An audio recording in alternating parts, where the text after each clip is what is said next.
To add your base coat so that we can seal this newspaper and seal up its pores so that we don't have it absorbing our acrylic, you're going to use a sponge brush and you're just going to use the basic wall latex paint.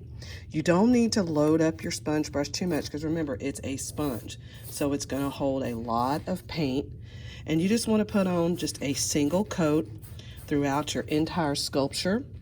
And it doesn't even necessarily have to be thick. It just needs to be a single coat that you're putting on your sculpture. You can certainly make it cover the newspaper all the way. We just want it to seal it up.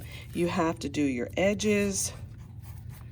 You have to do all your cracks, just like you were doing with your paper.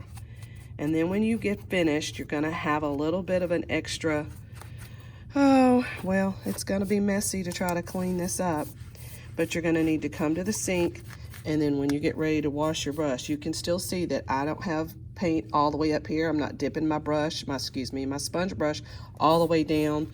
And one of the things about a sponge brush is that it also holds a lot of paint, so you can just continue to take and use that and push that out by adding a little pressure. As you can see, just add that.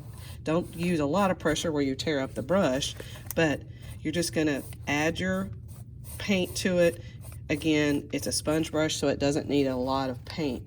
Then, in order to do your cleanup, you'll take it over to the sink, and you're going to have to use your fingers to get that out. I'm sorry, but that's just the only way to get that out.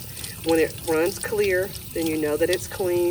If you finish it and it looks like that, then it still has paint in it if you turn it over.